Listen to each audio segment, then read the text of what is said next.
ಎಲ್ಲರಿಗೂ ನಮಸ್ಕಾರ. ನನ್ನ ಯೂಟ್ಯೂಬ್ ಚಾನೆಲ್ಗೆ ಸ್ವಾಗತ. ಆತ್ಮೀಯರೇ ಮತ್ತು ವಿದ್ಯಾರ್ಥಿಗಳೇ, ಈ ವಿಡಿಯೋದಲ್ಲಿ ನಾನು ಪಂಪ ಬರೆದಂತಹ ವಿಕ್ರಮಾರ್ಜುನ ವಿಜಯಂ ಇದರಲ್ಲಿ ಇರುವಂಥ 12ನೇ ಆಶ್ವಾಸವನ್ನು ನಿಮ್ಮ ಎದುರಿಗೆ ಈಗ ಪ್ರಸ್ತುತಪಡಿಸ್ತಾ ಇದ್ದೇನೆ. ಹಿಂದಿನ 11ನೇ ಆಶ್ವಾಸದಲ್ಲಿ ಸೈಂಧವನನ್ನು ಅರ್ಜುನ ಕೊಂದಂತಹ ರೀತಿಯನ್ನು ಅಲ್ಲಿ ನಾವು ತಿಳ್ಕೊಂಡಿದ್ದೇವೆ. ಈಗ ಈ 12ನೇ ಆಶ್ವಾಸದಲ್ಲಿ ಏನು ನಡೀತದೆ ಅನ್ನುವಂಥದ್ದು ನೋಡ್ತಾ ಹೋಗೋಣ. ಆತ್ಮೀಯರೇ, ನೀವು ಇನ್ನೂ ಕೂಡ ನನ್ನ ಚಾನೆಲ್ಗೆ ಹೊಸಬರಾಗಿದ್ದಲ್ಲಿ ಮೊದಲು ಸಬ್ಸ್ಕ್ರೈಬ್ ಮಾಡುವುದನ್ನು ಮರೆಯದಿರಿ. ಯಾಕೆಂದರೆ ವಿಕ್ರಮಾರ್ಜುನ ವಿಜಯಂ ಇದರ 14 ಆಶ್ವಾಸಗಳನ್ನು ಕೂಡ ನಾನು ಅಪ್ಲೋಡ್ ಮಾಡ್ತಾ ಇದ್ದೇನೆ. ಸರಿ, ನಾವೀಗ ಕಥೆಯನ್ನು ನೋಡ್ತಾ ಹೋಗೋಣ. ಹೀಗೆ ಅರ್ಜುನನು ಮಹಾ ಉಗ್ರವಾದ ಅನೇಕ ಅರಿನೃಪ ಸಮುದಾಯವನ್ನು ಯುದ್ಧದಲ್ಲಿ ಗೆದ್ದು ತಡೆಯದೆ ಮರಳಿ ಬಂದು ಕಾಳೆಗಕ್ಕೆ ನಿಂತನು. ದ್ರೋಣನು ತನ್ನ ಸಂರಕ್ಷಣೆಗೆ ಕೌರವನನ್ನು ಒಪ್ಪಿಸಿದ ಸೈಂಧವನನ್ನು ಕಾಯುವೆನೆಂದು ಪ್ರತಿಜ್ಞೆ ಮಾಡಿರುವಲ್ಲಿ ಅವನು ದೈವಗತಿಯಿಂದ ತನಗೆ ಮುಂದೆಯೇ ಸತ್ತು ಹೋದುದನ್ನು ತಾನು ತಪ್ಪಿಸುವುದು ಸಾಧ್ಯವಾಗಿರಲಿಲ್ಲವೆಂದು ಸೈಂಧವ ಏನಾಗುವನೋ ತಾನೂ ಅದೇ ಆಗುವೆನು ಎಂದು ಹೇಳಿದ ತನ್ನ ಮೊದಲ ಪ್ರತಿಜ್ಞೆಗೆ ಈಗಲೂ ತಪ್ಪುವವನಲ್ಲವೆಂದು, ತನ್ನ ನುಡಿಯು ತಾನೆಸೆದ ಬಾಣವು ಈ ಲೋಕದಲ್ಲಿ ಎಂದಿಗೂ ತಪ್ಪದು ಎಂದು ಹೇಳುತ್ತಾ ಪಾಂಡವ ಸೈನ್ಯವನ್ನು ನಾಶ ಮಾಡಲು ಬಗೆದು ಸಂಜೆಯಾದರೂ ಯುದ್ಧವನ್ನು ನಿಲ್ಲಿಸದೆ ಹಗಲಿನ ಯುದ್ಧದಲ್ಲಿ ಆಯಾಸ ಹೊಂದಿದ ಪಾಂಡವರನ್ನು ರಾತ್ರಿ ಗೆಲ್ಲುವೆನೆಂದು ಚತುರ್ಬಲಗಳನ್ನು ಒಟ್ಟುಗೂಡಿಸಿದನು. ಎರಡೂ ಸೈನ್ಯಗಳಲ್ಲಿಯೂ ಅನುಕೂಲಕ್ಕೆ ತಕ್ಕಂತೆ ದೀವಿಗೆಗಳನ್ನು ಹಿಡಿದು ರಾತ್ರಿಯನ್ನು ಹಗಲನ್ನಾಗಿ ಮಾಡಿ ಕಾದುತ್ತಿರುವಲ್ಲಿ ಧರ್ಮಜನು ಹರಿಯನು, ದ್ರೋಣನು ರಾತ್ರಿಯಲ್ಲಿಯೂ ಹೀಗೆ ಯುದ್ಧ ಮಾಡುತ್ತಿರುವಾಗ ನಾವು ಈ ಮಹಾಯುದ್ಧವನ್ನು ಭರಿಸುವುದು ಹೇಗೆ ಎಂದು ಕೇಳಲು ಹರಿಯು, ರಾಕ್ಷಸರ ಬಲಕ್ಕೆ ರಾತ್ರಿಯಲ್ಲಿ ಶಕ್ತಿಯುಂಟು. ಆದುದರಿಂದ ಕೂಡಲೇ ಘಟೋತ್ಕಚನನ್ನು ಯುದ್ಧಕ್ಕೆ ನಿಯಮಿಸು ಎಂದು ಹೇಳಿದನು. ಇದನ್ನು ಕೇಳಿ ಧರ್ಮಜನು ಘಟೋತ್ಕಚನನ್ನು ಕರೆಯಿಸಿ ಪ್ರೀತಿಯಿಂದ ಅವನೊಡನೆ ಈ ಯುದ್ಧ ವಿಚಾರವನ್ನು ಮಾಡಲು ಅವನು ಈ ಕದನದಲ್ಲಿ ತನ್ನ ಪರಾಕ್ರಮವನ್ನು ತೋರಿಸುವೆನು ಎಂದು ಹೇಳಿ ಭಯಂಕರವಾದ ತನ್ನ ಸೈನ್ಯವನ್ನು ಸೇರಿಸಿ ಕಾಳ್ಕಿಚ್ಚು ಕಾಡನ್ನು ಆವರಿಸುವಂತೆ ಶತ್ರು ಸೈನ್ಯವನ್ನು ಆವರಿಸಿ ಅದನ್ನು ನಾಶಗೊಳಿಸಿದನು. ಇದನ್ನು ಕಂಡು ಸುಯೋಧನನು ಬೆರಗಾಗಿರುವಲ್ಲಿ ಬಕಾಸುರ, ಜಟಾಸುರರ ಮಕ್ಕಳಾದ ಆಳಂಭೂಷ, ಹಲಾಯುಧ ಮೊದಲಾದ ರಾಕ್ಷಸರು ಹಿಂದೆ ಬಕಾಸುರನ ವಧೆಯಿಂದ ಉಂಟಾದ ಹಗೆತನವನ್ನು ತೀರಿಸಿಕೊಳ್ಳಬೇಕು ಎಂದು ಸುಯೋಧನನ ಅಪ್ಪಣೆಯನ್ನು ಪಡೆದು ಘಟೋತ್ಕಚನ ಬಲಕ್ಕೆ ಎದುರಾಗಿ ಅವನು ಆ ಸೈನ್ಯವನ್ನೆಲ್ಲ ನಾಶಗೊಳಿಸಿ ಪಾಂಡವ ಬಲಕ್ಕೆ ಸಂತೋಷವನ್ನು ಉಂಟು ಮಾಡಿದನು. ಈ ರೀತಿಯಾಗಿ ತನ್ನ ಬಲವೆಲ್ಲವೂ ನಾಶವಾಗುತ್ತಿರುವುದನ್ನು ಕಂಡು ಸುಯೋಧನನು ಘಟೋತ್ಕಚನೊಡನೆ ಯುದ್ಧ ಮಾಡುವುದಕ್ಕೆ ಅಂಗರಾಜನನ್ನು ನೇಮಿಸಲು ಇವರಿಬ್ಬರಿಗೂ ಬಹಳ ಭಯಂಕರವಾದ ಯುದ್ಧ ನಡೆದು ಕಡೆಗೆ ಕರ್ಣನು ತನಗೆ ಇಂದ್ರನು ಕೊಟ್ಟ ಶಕ್ತ್ಯಾಯುಧದಿಂದ ಘಟೋತ್ಕಚನ ಎದೆಯನ್ನು ಹೊಡೆಯಲು ಅವನು ವಜ್ರಹತಿಯಿಂದ ಕುಲಗಿರಿಯು ಬೀಳುವಂತೆ ಭೂಮಿಗೆ ಬಿದ್ದನು. ಅವನ ಶರೀರವು ಬಿದ್ದ ಪೆಟ್ಟಿನಿಂದ ಒಂದು ಅಕ್ಷೋಹಿಣಿ ಸೈನ್ಯವು ನೆಗ್ಗಿ ಹೋಯಿತು. ಹೀಗೆ ಮಾಡಿದ ಘಟೋತ್ಕಚನ ಸಾವಿಗೆ ಅಳುತ್ತಿದ್ದ ಧರ್ಮರಾಜನನ್ನು ನೋಡಿ ಹರಿಯು, ಅಯ್ಯ, ಇಂದ್ರನು ಕೊಟ್ಟ ಶಕ್ತ್ಯಾಯುಧವನ್ನು ಕರ್ಣನು ಅರ್ಜುನನಿಗೆಂದು ಬಚ್ಚಿಟ್ಟಿದ್ದು ಈಗ ಅದನ್ನು ಘಟೋತ್ಕಚನ ಮೇಲೆ ಪ್ರಯೋಗಿಸಿ ಅವನನ್ನು ಕೊಂದುದರಿಂದ ಆ ಆಯುಧವು ನಷ್ಟವಾಗಿ ಹೋಗಿ ಕರ್ಣನನ್ನು ಇನ್ನು ಗೆಲ್ಲುವುದು ಸುಲಭವಾಯಿತು. ಆದುದರಿಂದ ಇದಕ್ಕಾಗಿ ವ್ಯಥೆ ಪಡಬೇಡ ಎಂದು ಹೇಳಿದನು. ಬೆಳಗಾಗುತ್ತಲೇ ದ್ರೋಣನು ಚತುರ್ಬಲಗಳನ್ನು ಒಂದು ಮಾಡಿ ಶೃಂಗಾಟಕ ವ್ಯೂಹವನ್ನು ಒಡ್ಡಿ ನಿಲ್ಲಲು ದೃಷ್ಟದ್ಯುಮ್ನನು ಪಾಂಡವ ಪತಾಕಿನಿಯನ್ನು ವಜ್ರವ್ಯೂಹವಾಗಿ ಒಡ್ಡಿ ನಿಂತನು. ಯುದ್ಧಾರಂಭ ಮಾಡುವಂತೆ ಸುಯೋಧನನು ಯುಧಿಷ್ಠಿರನು ಕೈ ಬೀಸಿದೊಡನೆಯೇ ಎರಡೂ ಬಲಗಳು ಸಂಘಟ್ಟಿಸಿ ಘೋರ ಯುದ್ಧ ಮಾಡಿ ಬಳಲಿ ಹಿಮ್ಮೆಟ್ಟಿದವು. ಆಗ ವಿರಾಟನು ತನಗೆ ಪಾಂಡವರಿಂದ ಉಂಟಾದ ಮಾನವನ್ನು ಉಪಕಾರವನ್ನು ಸ್ಮರಿಸಿ ತನ್ನ ಮಕ್ಕಳು ಈ ಯುದ್ಧದಲ್ಲಿ ಸತ್ತು ಹೋದುದಕ್ಕಾಗಿ ಮನಸ್ಸಿನಲ್ಲಿ ವ್ಯಥೆಪಟ್ಟು ತನ್ನ ಚತುರ್ಬಲಗಳನ್ನು ಒಟ್ಟುಗೂಡಿಸಿ ದ್ರೋಣನನ್ನು ಪ್ರತಿಭಟಿಸಲು ದ್ರೋಣನು ವಿರಾಟನನ್ನು ಗುರಿಯಿಟ್ಟು ಬಾಣ ಪ್ರಯೋಗ ಮಾಡಿ ಅವನ ತಲೆಯನ್ನು ಹಾರಿಸಿದನು. ಹೀಗೆ ದ್ರೋಣನು ವೀರಾವೇಶದಿಂದ ಪಾಂಡವ ಸೈನ್ಯವನ್ನು ನಾಶಗೊಳಿಸುತ್ತಿದ್ದುದನ್ನು ದೃಪದನು ಕಂಡು ಸೈರಿಸದೆ ತನಗೆ ಹಿಂದೆ ದ್ರೋಣನಿಂದ ಆದ ಅಪಮಾನವನ್ನು ನೆನೆದು ಅದನ್ನು ನೀಗುವೆನೆಂದು ಸಂಕಲ್ಪ ಮಾಡಿ ಒಂದಕ್ಷೋಹಿಣಿ ಸೈನ್ಯದಿಂದ ಪ್ರಳಯ ಕಾಲದ ಮಾರಿಯಂತೆ ದ್ರೋಣನನ್ನು ತಾಗಿದನು. ಆಗ ಶಲ್ಯನೊಡನೆ ಸಾತ್ಯಕಿಯು, ಶಾರದ್ವತನೊಡನೆ ಧರ್ಮರಾಜನು, ಕೃತವರ್ಮನೊಡನೆ ನಕುಲನು, ಶಕುನಿಯೊಡನೆ ಸಹದೇವನು, ಕರ್ಣನೊಡನೆ ಭೀಮನು, ಅಶ್ವತ್ಥಾಮನೊಡನೆ ಅರ್ಜುನನು ದ್ವಂದ್ವ ಯುದ್ಧದಲ್ಲಿ ತಾಗಿದರು. ದೃಪದನಿಗೂ ದ್ರೋಣನಿಗೂ ಬಹಳ ಹೊತ್ತು ಘೋರ ಯುದ್ಧ ನಡೆದು ಕಡೆಗೆ ದ್ರೋಣನು ದೃಪದನ ತಲೆಯನ್ನು ಭಾರ್ಗವಾಸ್ತ್ರದಿಂದ ಕತ್ತರಿಸಿ ಹಾಕಿದನು. ಇವನ ಸಾವನ್ನು ಕಂಡು ಇವನ ತಮ್ಮಂದಿರು ಶತಾನೀಕ, ಶತಚಂದ್ರ ಮೊದಲಾದ 11 ಮಂದಿಯು, ಕೈಕಯರೈವರು, ಕೊಂತಿ ಭೋಜನು ಸೇರಿ ದೊಡ್ಡ ಸೈನ್ಯದೊಡನೆ ಬಂದು ತಾಗಲು ಇವರೆಲ್ಲರನ್ನು ದ್ರೋಣನು ಹೇಳ ಹೆಸರಿಲ್ಲದಂತೆ ಕೊಂದು ಹಾಕಿದನು. ಆಗ ಯುಧಿಷ್ಠಿರನು ನಾರಾಯಣನು ಹೇಳಿದ ಕಪಟೋಪದೇಶದಿಂದ ದ್ರೋಣನನ್ನು ಗೆಲ್ಲುವುದಕ್ಕಾಗಿ ಪಾಂಡ್ಯ ಗಜ ಘಟೆಗಳನ್ನು ತಂದೊಡ್ಡಲು ದ್ರೋಣನು ಅನೇಕ ಸಹಸ್ರ ಗಜಗಳನ್ನು ಕೊಂದಿಕ್ಕಿದನು.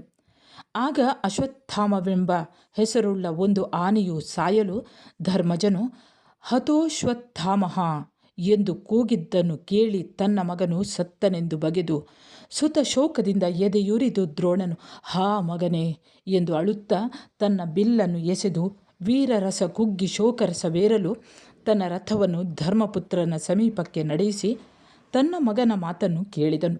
ಸತ್ತುದು ಆನೆ ಎಂದು ಧರ್ಮಜನು ನಿಶ್ಚಯ ಹೇಳಿದರೂ ನಂಬದೆ ರಣದಲ್ಲಿ ಮೊದಲು ಬಿಸುಟ ತನ್ನ ಬಿಲ್ಲನ್ನು ಮರಳಿ ಹಿಡಿಯನೆಂದು ನಿರ್ಧರಿಸಿ ಆತ್ಮಯೋಗಿಯಾದ ದ್ರೋಣನು ಅತಿಶಯವಾದ ಯೋಗ ನಿಷ್ಠೆಯಿಂದ ತನ್ನ ಪ್ರಾಣವನ್ನು ರಣರಂಗದಲ್ಲಿ ಕಳೆದನು. ಆಗ ದೃಷ್ಟದ್ಯುಮ್ನನು ಗುರುವಿನ ತಲೆದು ಕೂದಲನ್ನು ಹಿಡಿದೆಳೆದು ಧರ್ಮಜನು ತಡೆದರೂ ಲಕ್ಷಿಸದೆ ದ್ರೋಣನ ಶರೀರವನ್ನು ತುಂಡು ತುಂಡಾಗಿ ಕತ್ತರಿಸಿ ಹಾಕಿದನು. ಎಂಥವರಿಗಾದರೂ ಕೋಪವು ತಿಳಿವನ್ನು ತಂದೀತೆ. ಹೀಗೆ ದ್ರೋಣನು ಹೇಯವಾದ ಸಾವನ್ನು ಸಾಯಲು ಪಾಂಡವ ಸೈನ್ಯವು ಭೋರೆಂದು ಕೂಗಿದುದನ್ನು, ಕೌರವ ಸೈನ್ಯವು ಒಂದು ತಲೆಯಾಗೋಡುವುದನ್ನು ಬೇರೊಂದು ಕಡೆ ಯುದ್ಧ ಮಾಡುತ್ತಿದ್ದ ಅಶ್ವತ್ಥಾಮನು ಕಂಡು ಆ ಪ್ರದೇಶಕ್ಕೆ ಬರುತ್ತಿರುವಲ್ಲಿ ಕೆಂಬಣ್ಣದ ಕುದುರೆಗಳಿಂದಲೂ ದ್ರೋಣನ ಸಾರಥಿ ಪತಾಕೆಗಳಿಂದಲೂ ಗುರುತಾಗಿದ್ದ ತಂದೆಯ ರಥವನ್ನು ದೃಷ್ಟಿಸಿ ನೋಡಿ ತಮ್ಮಯ್ಯನು ಸತ್ತು ಹೋದುದನ್ನು ಅರಿತು ಹೊರಹೊಮ್ಮುತ್ತಿರುವ ಕಣ್ಣೀರನ್ನು ಬರಲೀಯದಂತೆ ಕೋಪಾಗ್ನಿಯು ತಡೆಯುತ್ತಿರಲು ರೋಷಪರವಶನಾಗಿ ಭೂಮಿಯನ್ನು ಅಪಾಂಡವವನ್ನಾಗಿ ಮಾಡದಿದ್ದಲ್ಲಿ ತಾನು ಬಿಲ್ಲೋವಜನ ಪುತ್ರನಲ್ಲ ಎಂದು ಶಪಥ ಮಾಡಿ ಪಾಂಡವ ಸೈನ್ಯವನ್ನು ಎದುರಿಸಿದನು. ಆಗ ಸೈನ್ಯವು ಭೀತಿಗೊಂಡು ಅಲ್ಲೋಲ ಕಲ್ಲೋಲವಾಗಲು ಅಶ್ವತ್ಥಾಮನು ತನ್ನ ಹಣೆಗಣ್ಣನ್ನು ತೋರಿ ಪ್ರತಾಪದಿಂದ ನಾರಾಯಣಾಸ್ತ್ರವನ್ನು ತೊಟ್ಟೆಸೆದು ಪ್ರಪಂಚವೆಲ್ಲವೂ ನಡುಗಿ ಹೋಗುವಂತೆ ಮಾಡಿದನು. ಈ ಪ್ರಳಯದಿಂದ ಕಾಯುವುದಕ್ಕಾಗಿ ಮುರಾಂತಕನು ವೈಷ್ಣವಾಸ್ತ್ರವನ್ನು ಎಸೆದು ಅಶ್ವತ್ಥಾಮ ಎಸೆದ ನಾರಾಯಣಾಸ್ತ್ರವನ್ನು ಉಪಾಯದಿಂದ ಗೆದ್ದನು. ಅಷ್ಟು ಹೊತ್ತಿಗೆ ಸಂಜೆಯಾಗಲು ಎರಡೂ ಸೈನ್ಯಗಳು ಯುದ್ಧವನ್ನು ನಿಲ್ಲಿಸಿ ತಮ್ಮ ಬೀಡುಗಳಿಗೆ ಹೋದವು. ತಂದೆಯ ಸಾವಿನ ದುಃಖಾತಿಶಯದಿಂದ ರಥ ಮಧ್ಯದಲ್ಲಿ ಜೋಲು ಬಿದ್ದಿರುವ ಗುರುಪುತ್ರನನ್ನು ಕೃಪನು ಕಂಡು ಕೃಪೆಯಿಂದ ಆತನ ಶೋಕವನ್ನು ಆರೈಸುವುದಕ್ಕೆ ಯತ್ನಿಸುತ್ತಿರುವಲ್ಲಿ ಅಶ್ವತ್ಥಾಮನ ಶೋಕವು ಮತ್ತಷ್ಟು ಪ್ರಬಲವಾಯಿತು. ಆಗ ಆತನ ಶೋಕವನ್ನು ಆರಿಸುವುದಕ್ಕಾಗಿ ದುರ್ಯೋಧನನು ಕರ್ಣ, ಶಲ್ಯ, ಸೌಬಲ ಸಮೇತನಾಗಿ ಬಂದು ಅಶ್ವತ್ಥಾಮನನ್ನು ಇಂತೆದ್ದನು. ಅಯ್ಯ, ಮೀರಿದ ಪಾಂಡವ ಸೈನ್ಯವನ್ನು ನಿಮ್ಮ ತಂದೆಯು ಕೇವಲ ಕೋಪಾತಿಶಯದಿಂದ ನಾಶ ಮಾಡುತ್ತಿರುವಲ್ಲಿ ಆ ಸೈನ್ಯವು ಹಿಮ್ಮೆಟ್ಟಲು ದಯಾಶೂನ್ಯನಾದ ಧರ್ಮಜನು ದುರ್ಯುಕ್ತಿಯಿಂದ ಗುರುವನ್ನು ಕೊಂದನು. ಆದ ಕಾರಣ ನೀನು ಆ ಧರ್ಮಜನನ್ನು ಕೊಲ್ಲದೆ ಹೀಗೆ ಕಣ್ಣೀರು ಸುರಿಸುತ್ತಿದ್ದಲ್ಲಿ ನಿರ್ಮಲವಾದ ನಿನ್ನ ವಂಶಕ್ಕೆ ಕಳಂಕವನ್ನು ಉಂಟು ಮಾಡಿದಂತಾಗುವುದಿಲ್ಲವೇ? ದ್ರೋಣನು ನಿನಗಿಂತಲೂ ನನ್ನಲ್ಲಿ ಹೆಚ್ಚು ಪ್ರೀತಿಯನ್ನು ಇಟ್ಟುಕೊಂಡಿದ್ದನು. ವ್ಯಥೆಯು ನಿನ್ನದಲ್ಲ, ನನ್ನದು. ಎಂದಿಗೂ ಆರದ ಈ ವ್ಯಥೆಯನ್ನು ನಾವಿಬ್ಬರೂ ಒಟ್ಟುಗೂಡಿ ಶತ್ರುನಾಶದಿಂದ ನೀಗೋಣ. ಹೀಗೆಂದ ದುರ್ಯೋಧನನ ನುಡಿಗೆ ಅಶ್ವತ್ಥಾಮನು ಇಂತೆಂದನು. ಅಹಿಕೇತನನೇ, ಗುರುವು ನನ್ನ ಮೇಲಣ ಪ್ರೇಮಾತಿಶಯದಿಂದ ಜುಗುಪ್ಸೆಗೊಂಡು ತನ್ನ ಬಿಲ್ಲನ್ನು ಎಸೆದು ಬಿಟ್ಟಿರುವಲ್ಲಿ ದೃಪದನ ಮಗನಾದ ದೃಷ್ಟದ್ಯುಮ್ನನು ಗುರುವಿನ ತಲೆಗೂದಲನ್ನು ಹಿಡಿದು ಎಳೆದು ಶೂರನಾದನು. ಈ ಅಪಮಾನಕ್ಕೆ ಪ್ರತಿಕಾರವು ಬೇರೆ ಯಾವುದೂ ಇಲ್ಲ. ಆ ಪರಶುರಾಮನು ತಂದೆಯ ಸಾವಿಗೆ ಮುಯ್ಯಾಗಿ ಈ ಲೋಕದಲ್ಲಿ ರಾಜನೆಂಬ ಹೆಸರಿಲ್ಲದಂತೆ 21 ಬಾರಿ ರೋಷಾವೇಶದಿಂದ ಕೊಂದಂತೆಯೇ ನಾನು ನಮ್ಮ ತಂದೆಯ ಸಾವಿನಿಂದ ಉಂಟಾದ ಹಗೆಯಿಂದ ಪಾಂಚಾಳ ರಾಜರ ಸಂತತಿ ಉಳಿಯದಂತೆ ನಾಶ ಮಾಡಿ ಇತರ ರಾಜರ ಬಲವನ್ನು ನಿರ್ಮೂಲ ಮಾಡುವೆನು. ನನ್ನ ಶತ್ರುಗಳು ಆ ಪರಶುರಾಮರ ಶತ್ರುಗಳಂತೆಯೇ. ನನ್ನ ಬಿಲ್ಲು ಆತನು ಹಿಡಿದ ಬಿಲ್ಲೆ, ನನ್ನ ಅಂಬುಗಳು ಆತನು ಕೊಟ್ಟ ಅಂಬುಗಳೇ. ಹೀಗಿರುವಲ್ಲಿ ನಾನು ಶತ್ರುಗಳ ವಂಶವನ್ನು ನಿರ್ಮೂಲ ಮಾಡಿ ನನ್ನ ಛಲವನ್ನು ತೀರಿಸಿಕೊಳ್ಳುವೆನು. ಹೀಗೆಂದ ತನ್ನ ಅಳಿಯನ ನುಡಿಗೆ ಸಂತೋಷಪಟ್ಟು ಕೃಪನು ಅಶ್ವತ್ಥಾಮನಿಗೆ ವೀರಪಟ್ಟವನ್ನು ಕಟ್ಟಿ ಶತ್ರು ಸೈನ್ಯದ ಮೇಲೆ ಬಿಡುವಂತೆ ಕೌರವೇಶ್ವರನಿಗೆ ತಿಳಿಸಲು ಆತನು ದ್ರೋಣನಾದ ಬಳಿಕ ಕರ್ಣನಿಗೆಂದು ತಾನು ಹೇಳಿದ್ದ ವೀರಪಟ್ಟವನ್ನು ಅಶ್ವತ್ಥಾಮನಿಗೆ ಹೇಗೆ ಕಟ್ಟಲಿ ಎಂದನು. ಅದಕ್ಕೆ ಅಶ್ವತ್ಥಾಮನು, ಫಣಿಕೇತನನೇ, ನಿಶ್ಚಯವಾಗಿಯೂ ಭೂಪರೆಂಬವರು ಅವಿವೇಕಿಗಳು. ನೀನು ದುಡುಕಿ ಕರ್ಣನನ್ನು ನೆಚ್ಚುವುದಾದರೆ ಯುದ್ಧದಲ್ಲಿ ಶಿವನನ್ನು ಕೂಡ ಗೆದ್ದ ಅರ್ಜುನನನ್ನು ಸೂತನಾದ ಇವನು ಪ್ರತಿಭಟಿಸಿ ಗೆಲ್ಲುವನೇ? ಇವನಿಗೆ ಕಟ್ಟಿದ ಪಟ್ಟವು ಶತ್ರುವನ್ನು ಹಾರಿ ತಿನ್ನುವುದೇ ಎನ್ನಲು ಅಂಗರಾಜನು ಅಶ್ವತ್ಥಾಮನಿಗೆ ಇಂತೆಂದನು. ಎಷ್ಟು ಪರಾಕ್ರಮವಿದ್ದರೂ ಬ್ರಾಹ್ಮಣನ ಗಂಡಗುಣಕ್ಕೆ ಭಯಪಡುವವರು ಯಾರು? ಒಳ್ಳೆಯೆಂಬ ಹಾವಿಗೆ ವಿಷವಿದ್ದರೂ ಅದು ಒಳ್ಳೆಯೇ, ಕಾಲಸರ್ಪವಾಗಲಾರದು. ಪರಾಕ್ರಮಶಾಲಿ ಎಂಬ ಹೆಸರು ರೂಢಿಯಾಗಿದ್ದುದನ್ನೇ ನೆವ ಮಾಡಿಕೊಂಡು ಆಯುಧವನ್ನು ಎಸೆದು ಸತ್ತ ಸಾವಿಗೆಣೆಯಾಗಿದ್ದರೂ ನಿಮಗೆ ಇಂತಹ ಶೌರ್ಯದ ಮಾತುಗಳನ್ನಾಡಲು ಏನು ಪ್ರೀತಿಯೋ? ಹೀಗೆನ್ನಲು ತ್ರೈಲೋಕ್ಯ ಧನುರ್ಧರನಾದ ನಮ್ಮಯ್ಯನ ಶೌರ್ಯದ ಮಾತು ಈ ಬೆಸ್ತರನವನಿಗೆ ರುಚಿಸದು. ಇವನನ್ನು ಮೊದಲು ಕೊಂದು ಬಳಿಕ ಪಾಂಡವರನ್ನು ಕೊಲ್ಲುವೆನು ಎಂದು ಹೇಳಿ ಅಶ್ವತ್ಥಾಮನು ಕತ್ತಿಯನ್ನು ಒರೆಯಿಂದ ಎಳೆದುಕೊಂಡು ಕರ್ಣನ ಮೇಲೆ ನುಗ್ಗಲು ಕೃಪನು ಅಡ್ಡವಾಗಿ ಬಂದು, ಇದು ಸರಿಯಲ್ಲ ಎಂದು ಅಶ್ವತ್ಥಾಮನನ್ನು ತಡೆದು, ಸುಯೋಧನನೇ, ನಮ್ಮ ಸೈನ್ಯವು ಇಷ್ಟು ಅಸಮಾನವಾಗಿದ್ದರೂ ಒಬ್ಬರೊಬ್ಬರಲ್ಲಿ ಕಾದಾಡಿ ಹಠದಿಂದ ಕೆಡದಿದ್ದರೆ ನಿನ್ನನ್ನು ಎದುರಿಸುವ ಶತ್ರು ಸೈನ್ಯವು ಇರುತ್ತಿದ್ದಿದೆ ಎನ್ನಲು ಅಶ್ವತ್ಥಾಮನು ಕರ್ಣನಲ್ಲಿ ತನಗುಂಟಾದ ಸಿಟ್ಟನ್ನು ತಡೆಯಲಾರದೆ ಸುಯೋಧನನೊಡನೆ ಇಂತೆಂದನು. ನಾನಿರುವಲ್ಲಿ ಈ ಸುತನಿಗೆ ಗೌರವ ಮಾಡಿ ವೀರಪಟ್ಟವನ್ನು ಕಟ್ಟಿದರೆ ಏನಾಯಿತು? ಈ ನೀಚನು ಅರ್ಜುನನ ಕ್ರೂರ ಬಾಣಾವಳಿಗೆ ತುತ್ತಾದುದಲ್ಲದೆ ನಾನು ಈ ಯುದ್ಧದಲ್ಲಿ ಬಿಲ್ಲನ್ನು ಹಿಡಿಯೆನು. ಇದನ್ನು ಕೇಳಿ ಕರ್ಣನು ಕೋಪದಿಂದ ಕೂಡಿದ ಮುಗುಳ್ನಗೆಯಿಂದ, 14 ಲೋಕಗಳನ್ನು ನಡುಗಿಸುವ ಸಾಮರ್ಥ್ಯವುಳ್ಳ ನನ್ನ ಆಯುಧಗಳಿಂದ ತೀರದುದು ಮತ್ತೆ ಯಾವ ಆಯುಧದಿಂದಲಾದರೂ ತೀರುವುದೇ? ಆಯುಧವನ್ನು ಬಿಸುಟು ನಿಷ್ಕಾರಣವಾಗಲ್ಲವೇ? ಆಯುಧವನ್ನು ಬಿಸುಡುವುದನ್ನು ಕಣ್ಣೀರು ಸುರಿಸುವುದನ್ನು ನಿಮ್ಮಯ್ಯನಲ್ಲಿ ಕಲಿತೆಯೋ ಎನ್ನಲು ಅಶ್ವತ್ಥಾಮನು ಕರ್ಣನ ಮಾತಿಗೆ ನಾಚಿ, ಕೋಪೋದ್ರೇಕದಿಂದ ನಾನು ಬಿಲ್ಲನ್ನು ಎಸೆದು ಬಿಡಲು ಮನಸ್ಸು ಮಾಡಿದೆನು. ನಿನ್ನಲ್ಲಿ ಕೇವಲ ವಿಶ್ವಾಸದಿಂದಿರುವ ನಿನ್ನೊಡೆಯನ ಪ್ರೋತ್ಸಾಹದಿಂದ ನೀನು ಹೀಗೆ ಮಾತನಾಡಿದೆ. ನಾನು ಮಾತನಾಡುವುದಕ್ಕೆ ಇದು ಸಮಯವಲ್ಲ. ನೀನು ಸೇನಾಧಿಪತಿಯಾಗಿ ನಿಲ್ಲು. ನಾಳಿನ ಯುದ್ಧದಲ್ಲಿ ದುರ್ಯೋಧನನನ್ನು ಸಾಕ್ಷಿಯಾಗಿಟ್ಟು ನೀನೂ ನಾನು ನಮ್ಮ ಪರಾಕ್ರಮವನ್ನು ತೋರಿಸೋಣ ಎಂದನು. ಇದನ್ನು ನೋಡಿ ದುರ್ಯೋಧನನು ಕರ್ಣನಿಗೂ ಅಶ್ವತ್ಥಾಮನಿಗೂ ಪರಸ್ಪರ ಕಲಹಗಳಿಗೆ ಎಡೆಗೊಡಬಾರದೆಂದು ಬುದ್ಧಿವಾದ ಹೇಳಿ ಅವರನ್ನು ಸಮಾಧಾನಪಡಿಸಿ ತಾನೆತ್ತಿಕೊಂಡ ಕಾರ್ಯವನ್ನು ಮಾಡದೆ ಬಿಡೆನೆಂದು ತಿಳಿಸಿ ನಾಯಕರೆಲ್ಲರನ್ನು ಬೀಡುಗಳಿಗೆ ಹೋಗ ಹೇಳಿ ತಾನೂ ಅರಮನೆಯನ್ನು ಸೇರಿ ಮಜ್ಜನ ಭೋಜನ ತಾಂಬೂಲಾನುಲೇಪನಗಳಿಂದ ಯುದ್ಧಾಯಾಸವನ್ನು ಕಳೆದು ಮಂತ್ರಶಾಲೆಗೆ ಬಂದು ಶಲ್ಯ, ಶಕುನಿ, ಶಾರದ್ವತ, ಕೃತವರ್ಮ, ದುಶ್ಯಾಸನಾದಿಗಳನ್ನು ಬರಿಸಿ ಅವರೊಡನೆ ಇಂತೆಂದನು. ಕೌಂತೆಯರು ಗಾಂಗೆಯನನ್ನು ಒಳಸಂಚು ಮಾಡಿ ಭೇದಿಸಿದರು. ಈಗ ಸುಳ್ಳು ಹೇಳಿ ದ್ರೋಣನನ್ನು ಕೊಂದರು. ಅವರ ಶಕ್ತಿ ಗುಂದಿಸುವುದಕ್ಕೆ ಮಾಡಬೇಕಾದ ಪ್ರಯತ್ನಗಳೆಲ್ಲವನ್ನು ನಾನು ಮಾಡುತ್ತಿರುವೆನು. ಅಂತಹ ಶತ್ರುಗಳಿಗೆ ನಾನು ಹೇಗೆ ಒಲಿಯಲಿ? ಅವರನ್ನು ಗೆಲ್ಲುವುದಕ್ಕೆ ಬೇಕಾದ ಶಕ್ತಿಯೋ ನನಗೆ ಇನ್ನು ಹೇಗುಂಟಾಗುವುದು ಹೇಳಿರಿ.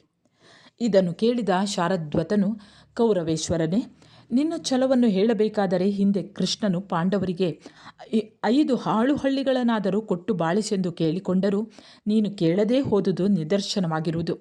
ನಿನ್ನ ಕಲಿತನವನ್ನು ಹೇಳಬೇಕಾದರೆ ಭೀಷ್ಮ ದ್ರೋಣರೊಡನೆ ಹೋರಾಡಿ ಅವರನ್ನು ಗೆದ್ದವರೊಡನೆ ಕಲಹವನ್ನು ನೀನು ಹೂಡಬೇಕೆಂದಿರುವುದೇ ಸಾಕು. ಇವೆರಡಲ್ಲದೆ ಬೇರೆ ಏನನ್ನು ಹೇಳುವುದು ಸಾಧ್ಯವು? ಆದುದರಿಂದ ಬೇರೆ ಮಂತ್ರಾಲೋಚನೆಗೆ ಎಡೆಯಿಲ್ಲ. ಪೂರ್ವದಲ್ಲಿ ಚಕ್ಷುಷ್ಮನೆಂಬ ಮನುವಿನ ಕಾಲದಲ್ಲಿ ಭೂತಳವೆಲ್ಲವೂ ಸುರುಟಿ ಹೋಗುವಂತೆ 21 ಬಾರಿ ಅದನ್ನು ಹಿಂಡಿದ ಪರಾಕ್ರಮವು, ಇಂದ್ರನಿಗೆ ತನ್ನ ಸಹಜ ಕವಚವನ್ನು ಸುಲಿದುಕೊಟ್ಟ ತ್ಯಾಗದ ಮಹಿಮೆಯು, ಅತ್ಯಂತ ಪರಾಕ್ರಮದಿಂದ ಜರಾಸಂಧನನ್ನು ನೆಲಕ್ಕೆ ಮೆಟ್ಟಿ ಧೂಳಿನಲ್ಲಿ ಉರುಳಿಸಿದ ಭುಜಬಲ ಭೀಮನನ್ನು ಗೆದ್ದ ಸಾಹಸವು, ನಮ್ಮ ಸೈನ್ಯವೆಲ್ಲವನ್ನು ತುಳಿದು ನಿರ್ಮೂಲ ಮಾಡಿದ ಘಟೋತ್ಕಚನೆಂಬ ಭಯಂಕರವಾದ ರಾಕ್ಷಸನನ್ನು ಕೊಂದ ವೀರ್ಯವು ಲೋಕಪ್ರಸಿದ್ಧಿಯಾಗಿರುವಲ್ಲಿ ಅಂತಹ ಗುಣದ ಗಣಿಯಾದ ಕರ್ಣನಿಗೇ ತಡ ಮಾಡದೆ ವೀರಪಟ್ಟವನ್ನು ಕಟ್ಟು. ಅವನಿಂದಲೇ ಶತ್ರು ಸೈನ್ಯವು ನಾಶವಾಗಿ ನಾವು ಉತ್ತೀರ್ಣರಾಗಬೇಕು ಎಂದು ನುಡಿಯಲು ಇದು ಸುಯೋಧನನ ಮನಸ್ಸಿಗೆ ಹಿಡಿದು ಆತನು ಕರ್ಣನೊಡನೆ ಇಂತೆಂದನು. ಅಂಗಭೂಪತಿಯೇ, ನಿನಗೆ ಪಾಂಡವ ಸೈನ್ಯವು ಹೆದರಿ ನಡುಗುವುದು. ಅರ್ಜುನನು ನಿನ್ನ ಮುಂದೆ ಶಕ್ತಿ ಕುಂದಿ ನಿಸ್ತೇಜನಾಗುವನು. ಆದುದರಿಂದ ಈ ಸ್ಥಾನಕ್ಕೆ ನೀನಲ್ಲದೆ ಮತ್ತಾರೂ ಇಲ್ಲ. ವೀರಪಟ್ಟವನ್ನು ತಡೆಯದೆ ಕಟ್ಟಿಸಿಕೊಂಡು ಶತ್ರುಗಳನ್ನು ಓಡಿಸಿ ನನ್ನನ್ನೂ ನನ್ನ ರಾಜಶ್ರೀಯನ್ನು ಕಾಯಯ್ಯ. ಹೀಗೆನ್ನಲು ಕರ್ಣನು ತಾನಿಷ್ಠರವನೆಂದು ತನಗಿಷ್ಟು ದಯೆ ತೋರಿಸುತ್ತಿರುವುದರಿಂದ ಒಡೆಯನ ಮಾತನ್ನು ಮೀರಲಾರೆನೆಂದು ಹೇಳಲು ಸುಯೋಧನನು ಆತನಿಗೆ ಬಹಳ ಸಂಭ್ರಮದಿಂದ ವೀರಪಟ್ಟವನ್ನು ಕಟ್ಟಿ ತನ್ನ ಅಂತಃಪುರ ಸ್ತ್ರೀಯರೊಡನೆ ಶೇಷಾಕ್ಷತೆಯನ್ನು ಇಕ್ಕಿಸಿ ತಾನು ತೊಡುವ ತೊಡುಗೆಗಳನ್ನು ತೊಡಿಸಿ ಅನೇಕ ಕೋಟಿ ಹೊನ್ನನ್ನು ತರಿಸಿಕೊಟ್ಟು ಏರುವುದಕ್ಕೆ ಆಪಾದ ಮಸ್ತಕನಾಗಿ ಸಿಂಗರಿಸಿದ ಮದಗಜವನ್ನು ಇತ್ತು ಬೀಡಿಗೆ ಕಳುಹಿಸಿಕೊಟ್ಟನು. ಕರ್ಣನು ತನ್ನ ಬೀಡಿಗೆ ಬಂದು ಅರ್ಥಿಗಳಿಗೆ ಯಥೇಚ್ಛವಾಗಿ ದಾನ ಮಾಡಿ ನಾಯಕರಿಗೆ ವಿಶೇಷ ಬಹುಮಾನಗಳನ್ನು ಕೊಟ್ಟು ತಮ್ಮ ಪಡೆಯನ್ನೊಡ್ಡುವ ರೀತಿಯನ್ನವರಿಗೆ ತಿಳಿಸಿ ತನ್ನ ವಿಜಯ ತುರಗ ರಥಗಳನ್ನು ಅರ್ಚಿಸಿ ಆ ರಾತ್ರಿಯನ್ನು ದರ್ಭ ಶಯನದಲ್ಲಿ ಕಳೆದನು. ಬೆಳಗಾಗುತ್ತಲೇ ಕರ್ಣನು ಸದ್ಬ್ರಾಹ್ಮಣರಿಗೆ ನಿತ್ಯ ದಾನವನ್ನು ಕೊಟ್ಟು ರಥವನ್ನೇರಿ ಒಬ್ಬನೇ ಹೊರಟು ಶಯನದಲ್ಲಿದ್ದ ಗಾಂಗೆಯನಲ್ಲಿಗೆ ಬಂದು ರಥದಿಂದ ಇಳಿದು 3 ಸಲ ಪ್ರದಕ್ಷಿಣೆ ಮಾಡಿ ಆತನ ಕಾಲ್ಗೆರಗಿ, ಅಜ್ಜ, ನಾನು ಅರಿಯದೆ ಮುಳಿಸಿನಿಂದ ತಮ್ಮನ್ನು ನೋಯಿಸಿ ನುಡಿದೆನು. ತಮ್ಮನ್ನು ಅಲ್ಲಗಳೆಯಲು ನಾವೆಷ್ಟರವರು. ತಾವು ಈ ಮತ್ಸರವನ್ನು ಮರೆತು ನನ್ನನ್ನು ಅನುಗ್ರಹಿಸಬೇಕು ಎಂದು ಬೇಡಿಕೊಳ್ಳಲು ಬಂದಿರುವೆನು. ಯುದ್ಧದಲ್ಲಿ ತಮ್ಮಂಥವರು ಪಾಂಡವರನ್ನು ಗೆಲ್ಲಲಾರದೆ ಇರುವಲ್ಲಿ ನಮ್ಮಂಥವರು ಗೆಲ್ಲುವೆವೆಂದು ಹೊರಡುವುದು ಆಶ್ಚರ್ಯವಲ್ಲವೇ? ಅರ್ಜುನನೊಡನೆ ಹೋರಾಡಿ ನನ್ನ ಛಲವನ್ನು ಹೇಗೆ ತೀರಿಸಿಕೊಳ್ಳಲಿ ಎಂದನು. ಇದನ್ನು ಕೇಳಿ ಕುರುಪಿತಾಮಹನು, ಅಂಗವಲ್ಲಭನೆ, ನೀನಾಡಿದ ಮಾತೆಲ್ಲವೂ ನಿನ್ನ ಒಡೆಯನ ಮೇಲಣ ಭಕ್ತ್ಯತಿಶಯದಿಂದ ಆಡಿದುದಲ್ಲದೆ ಬೇರೆಯಲ್ಲ. ಅದರಲ್ಲಿ ತಪ್ಪೇನು? ನಮ್ಮಿಬ್ಬರ ಗುರುಗಳು ಪ್ರಸಿದ್ಧರಾದ ಪರಶುರಾಮರಾದುದರಿಂದ ನಾವು ನಂಟರಾದೆವು. ಅದಲ್ಲದೆ ಕುಂತಿಯ ಗಾಂಧಾರಿಯ ಮಕ್ಕಳ ಲೆಕ್ಕದಿಂದ ನೀನು ನಮಗೆ ಮೊಮ್ಮಗನು. ಕುರುರಾಜನು ನಿನ್ನನ್ನು ನಂಬಿರುವನು. ನಿನ್ನ ಪರಾಕ್ರಮಕ್ಕೆ ಶತ್ರು ಸೈನ್ಯವು ನಡುಗುತ್ತಿರುವುದು. ನೀನು ಶಸ್ತ್ರಸಂಪನ್ನನಾಗಿ ಶಲ್ಯನನ್ನು ಸಾರಥಿಯಾಗಿ ವರಿಸಿ ನಿನಗೆ ತೋರಿದ ರೀತಿಯಲ್ಲಿ ಯುದ್ಧ ಮಾಡು ಎನ್ನಲು ಕರ್ಣನು ಇಂತೆಂದನು. ಅಜ್ಜ, ಸತ್ಕುಲ ಪ್ರಸೂತನಾಗಿಯೂ ಪ್ರಸಿದ್ಧನಾಗಿಯೂ ಪರಾಕ್ರಮಿಯಾಗಿಯೂ ಇರುವ ಭೂಪನನ್ನು ನನಗೆ ಸಾರಥಿಯಾಗಿರೆಂದು ಕೇಳಿದರೆ ಇದುವರೆಗೆ ನನಗೆ ಬಂದಿರುವ ಕುಲಹೀನ ಎಂಬ ಅಪವಾದವು ನಾನು ವಿನಯವನ್ನು ಉಳಿದು ಉಬ್ಬಿರುವನೆಂದು ಮತ್ತಷ್ಟು ಹೆಚ್ಚುವುದಿಲ್ಲವೇ? ಈ ಯುಗದಲ್ಲಿ ತಮ್ಮಂತಹ ಪರಾಕ್ರಮಶಾಲಿಗಳು ಬೇರೆ ಇಲ್ಲ. ಸಾಯುವುದೋ ಜಯಶಾಲಿಯಾಗುವುದೋ ಹಣೆಯಲ್ಲಿ ಬರೆದಂತಾಗಲಿ. ಪರಾಕ್ರಮವನ್ನು ತೋರಿ ತಮ್ಮನ್ನು ಮೆಚ್ಚಿಸುವೆನು.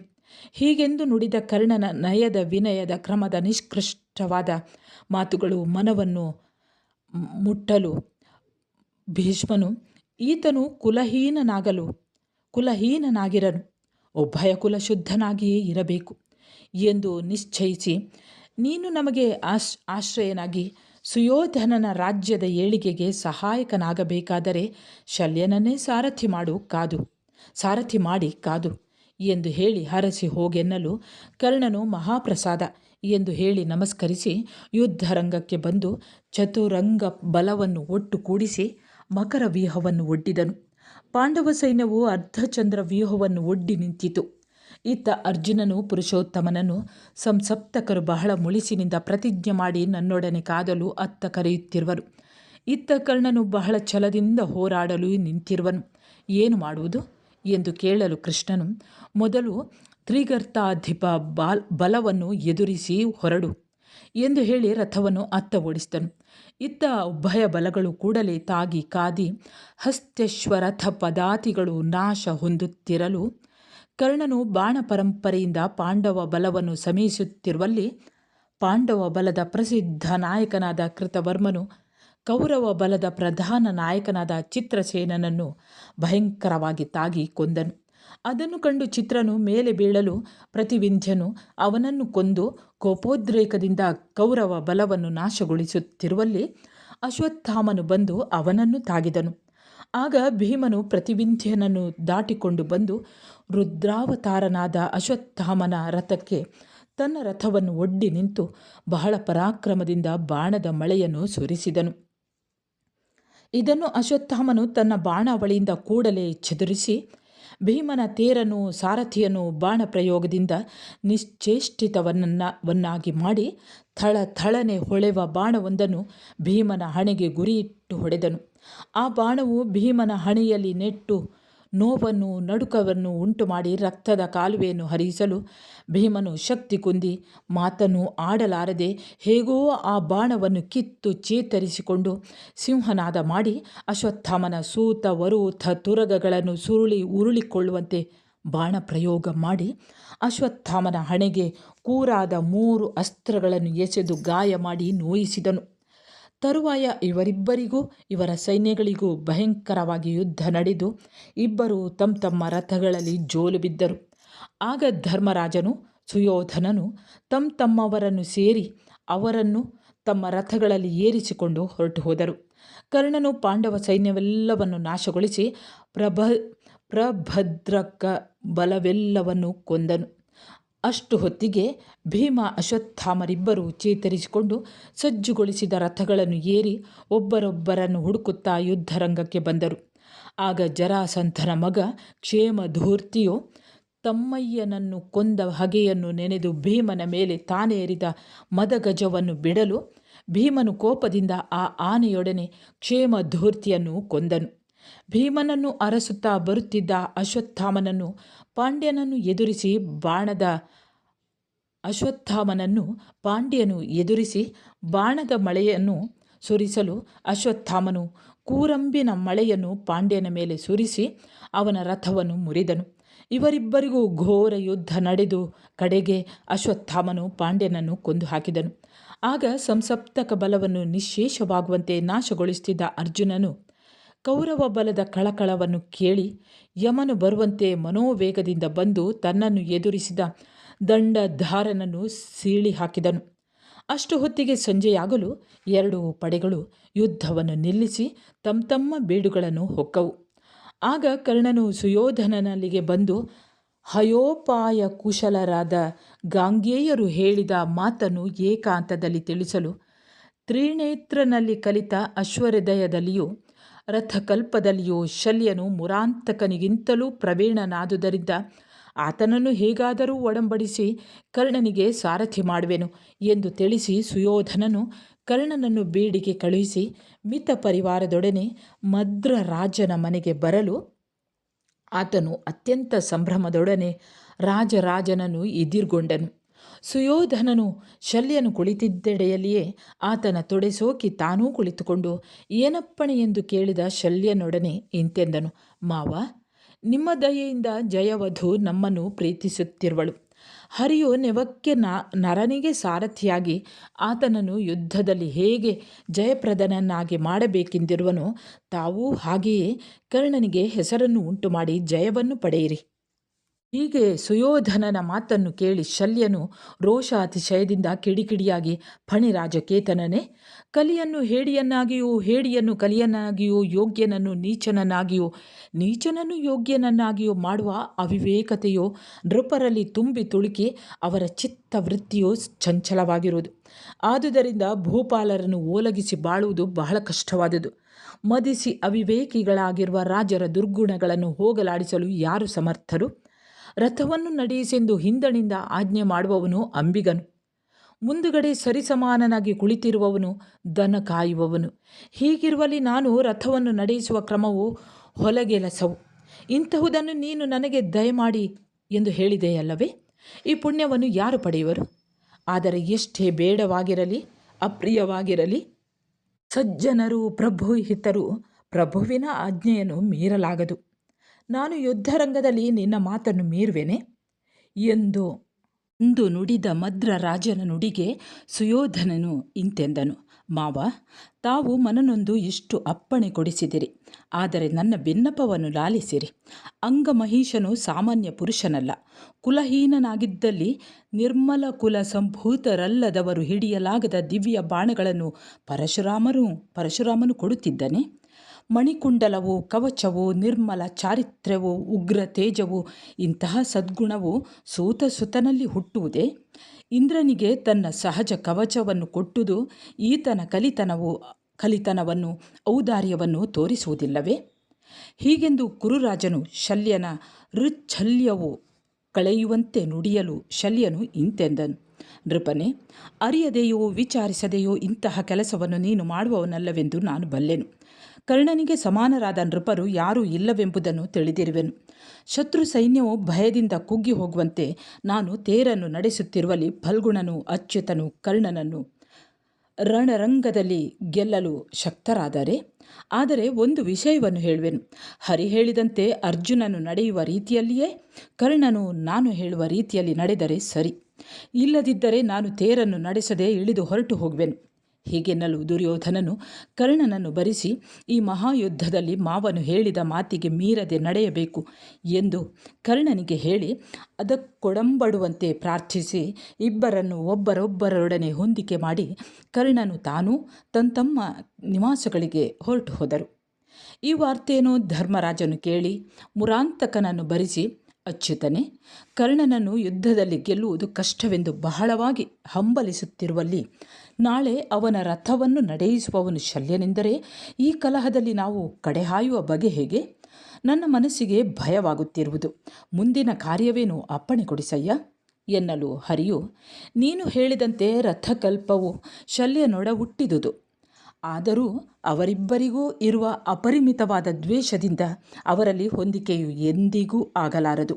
ಕರ್ಣನೇನೋ ಬಹಳ ಪರಾಕ್ರಮಿ, ಮಹಾತ್ಯಾಗಿ, ಜಗತ್ಪ್ರಸಿದ್ಧನು. ಆದರೇನು, ಅರ್ಜುನನು ನಾಳೆಯ ದಿನ ಅವನನ್ನು ಕೊಲ್ಲುವನು ಎಂದು ಹೇಳುವ ಹೊತ್ತಿಗೆ ಬೆಳಗಾಯಿತು. ಆಗ ಅಂಗರಾಜನು ಪ್ರಾತರಾಹಿನಿಕಾನಂತರ ಯುದ್ಧ ಸಾಮಗ್ರಿಯನ್ನು ಉಳಿದು ತನ್ನ ಸರ್ವಸ್ವವನ್ನು ದಾನ ಮಾಡಿ ಮಂಗಳ ಸ್ನಾನವಾದ ಮೇಲೆ ಯುದ್ಧಾಧಿಪತಿಗೆ ಉಚಿತವಾದ ಮಂಗಳ ಕಾರ್ಯಗಳನ್ನು ನೆರವೇರಿಸಿ ಮದ್ರರಾಜನನ್ನು ನಮಸ್ಕರಿಸಿ ಆತನಿಗೆ ಯುದ್ಧ ಕವಚ ಮೊದಲಾದವುಗಳನ್ನು ತೊಡಿಸಿ ತನ್ನ ಸಹಜ ಕವಚವನ್ನು ಹಿಂದೆ ಇಂದ್ರನಿಗೆ ದಾನ ಮಾಡಿದುದರಿಂದ ಈಗ ತನಗೆ ಕವಚವು ತಗದೆಂದು ತೊಡದೆ ರಥವನ್ನು ಮೊದಲೇರುವಂತೆ ಮದ್ರರಾಜನಿಗೆ ಹೇಳಿ ರಥವನ್ನು 3 ಸಾರಿ ಪ್ರದಕ್ಷಿಣೆ ಮಾಡಿ ನಮಸ್ಕರಿಸಿ ರಥವೇರಿ ರಂಗಭೂಮಿಗೆ ಬಂದು ಕುರು ಸೈನ್ಯವನ್ನು ಪದ್ಮವ್ಯೂಹವಾಗಿ ಒಡ್ಡಲು ಅರ್ಜುನನು ಹಂಸವ್ಯೂಹವನ್ನು ಒಡ್ಡಿದನು. ಕೂಡಲೇ 2 ಸೈನ್ಯಗಳು ಸಂಧಿಸಿ ಕ್ರೋಧಾತಿಶಯದಿಂದ ಕಾದುತ್ತಿರುವಲ್ಲಿ ದುರ್ಯೋಧನನ ಆಪ್ತರಾದ ಸಂಸಪ್ತಕರು ಅರ್ಜುನನ ರಥವನ್ನು ತಮ್ಮ ಕಡೆಗೆ ಬರುವಂತೆ ಮಾಡಲು ಅರ್ಜುನನು, ಇವರ ಕಾಟದಿಂದ ಭಾರತ ಯುದ್ಧವು ಮುಗಿಯದಿದೆ, ಆದ ಕಾರಣ ಇವರನ್ನು ನಿರ್ಮೂಲ ಮಾಡುವೆನು ಎಂದು ಸಂಕಲ್ಪಿಸಿ ಭಯಂಕರವಾಗಿ ಕಾದಿ ಈ ಬಲದ ನಾಯಕನಾದ ಸುಶರ್ಮನನ್ನು ಕೊಂದನು. ಆಗ ಉಳಿದ ನಾಯಕರೆಲ್ಲರೂ ಅರ್ಜುನನ ಮೇಲೆ ಬಿದ್ದು ಕಾದುತ್ತಿರುವಲ್ಲಿ ಇತ್ತ ಕರ್ಣನು ವೀರರಸೋನ್ಮತ್ತನಾಗಿ ಪಾಂಡವ ಬಲಕ್ಕೆ ಮೃತ್ಯು ಬರುವಂತೆ ಬಂದು ತನಗೆದುರಾಗಿ ಬಂದ ಸೋಮಕ, ಶ್ರೀಜಯ, ಪ್ರಮುಖ ಕೋಸಲಾಧೀಶ ಸೈನ್ಯಗಳನ್ನೆಲ್ಲ ಅಲ್ಲೋಲ ಕಲ್ಲೋಲ ಮಾಡಿ ಹೆಸರಾದ ನಾಯಕರ ಅನೇಕರನ್ನು ಕೊಂದು ಯುಧಿಷ್ಠಿರನನ್ನು ಮುಟ್ಟಲು ಬಂದನು. ಅದನ್ನು ಕಂಡು ಯುಧಿಷ್ಠಿರನು ಕರ್ಣನನ್ನು ಸತ್ತೆ ಎಂದು ಹೇಳುತ್ತಾ ನಿಶಿತಾಸ್ತ್ರದಿಂದ ಅವನ ಎದೆಗೆ ಹೊಡೆಯಲು ಕರ್ಣನು ಅದನ್ನು ಕಿತ್ತು ಹಾಕಿ ಯುಧಿಷ್ಠಿರನ ಎದೆಗೆ ಬಾಣವನ್ನು ಹೊಡೆದನು.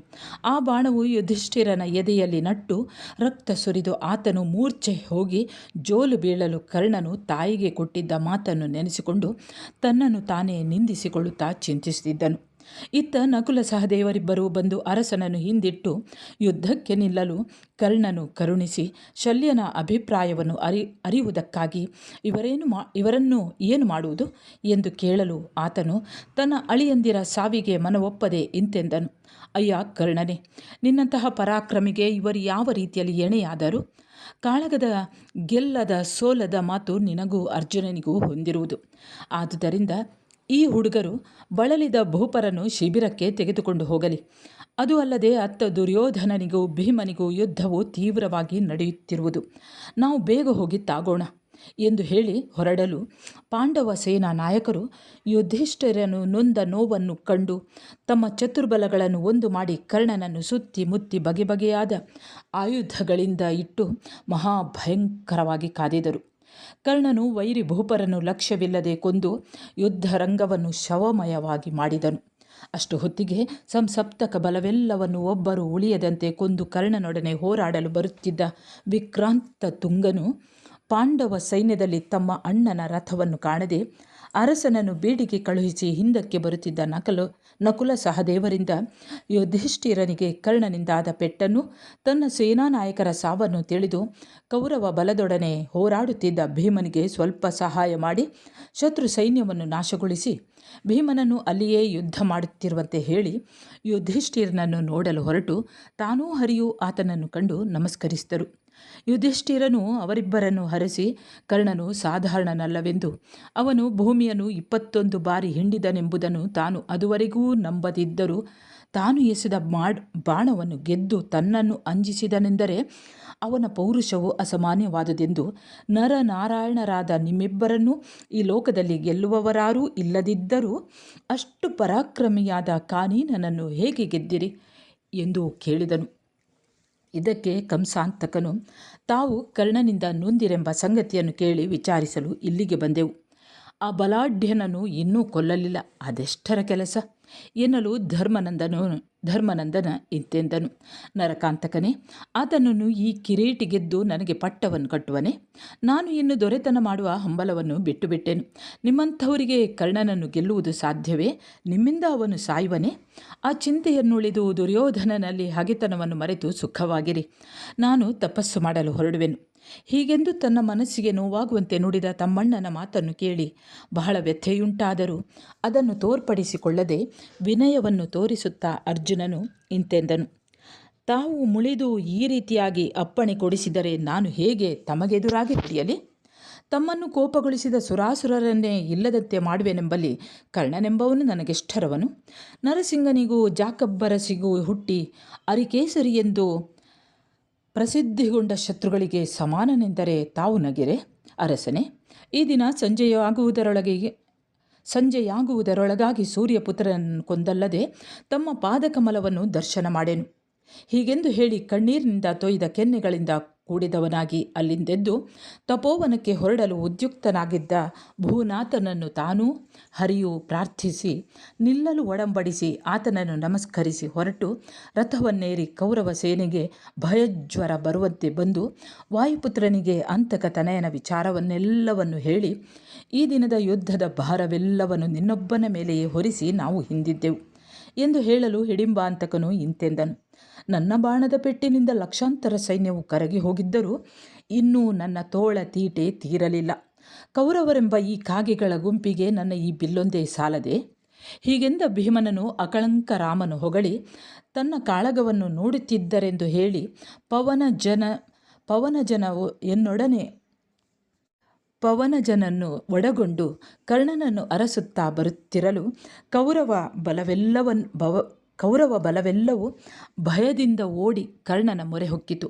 ಇದನ್ನು ಕಂಡು ಕರ್ಣನು ಹಿಗ್ಗಿ ಸಮರಾನಂದದೊಡನೆ ಯುದ್ಧ ಸನ್ನದ್ಧನಾಗಿ ಧನುಷ್ಟಂಕಾರ ಮಾಡಲು ಅರ್ಜುನನು ಅವನನ್ನು ಎದುರಿಸಿ ದೇವದತ್ತ ಶಂಖವನ್ನು ಪೂರಿಸಿ ಗಾಂಡೀವವನ್ನು ಏರಿಸಿ ಒಡೆದನು. ಈ ಎರಡೂ ದನಿಗಳಿಂದಲೂ ಲೋಕವು ತಲ್ಲಣಿಸಿ ಹೋಯಿತು. ಈ ಯುದ್ಧವನ್ನು ನೋಡಲು ಇಂದ್ರಾದಿ ದೇವತೆಗಳು ನಾರದನು ಆಕಾಶದಲ್ಲಿ ನೆರೆದರು. ಫಣಿರಾಜನು ಪಾತಾಳದಿಂದ ಬಂದು ಸೇರಿದನು. ಕೂಡಲೇ ಪವನತನಯನು ಯುದ್ಧ ಸನ್ನದ್ಧನಾಗಿ ದುರ್ಯೋಧನನ ತಮ್ಮಂದಿರನ್ನು ಹೆಸರಿಟ್ಟು ಮೂದಲಿಸಿ ಯುದ್ಧಕ್ಕೆ ಕರೆಯಲು ಅವರು ಹಿಂದೆ ತಮ್ಮೊಡ ಹುಟ್ಟಿದವರು ಸತ್ತ ವ್ಯಥೆಯಿಂದ ಕೂಡಿದವರಾಗಿ ಎಲ್ಲರೂ ಒಟ್ಟಾಗಿ ಬಂದು ಭೀಮನನ್ನು ತಾಗಿದರು. ಭೀಮನು ಅವರೊಡನೆ ಕಾದಿ ದುರ್ಯೋಧನ ದುಶ್ಯಾಸನರನ್ನು ಇಬ್ಬರನ್ನು ಉಳಿದು ಮಿಕ್ಕ ಕೌರವರೆಲ್ಲರನ್ನು ಕೊಂದನು.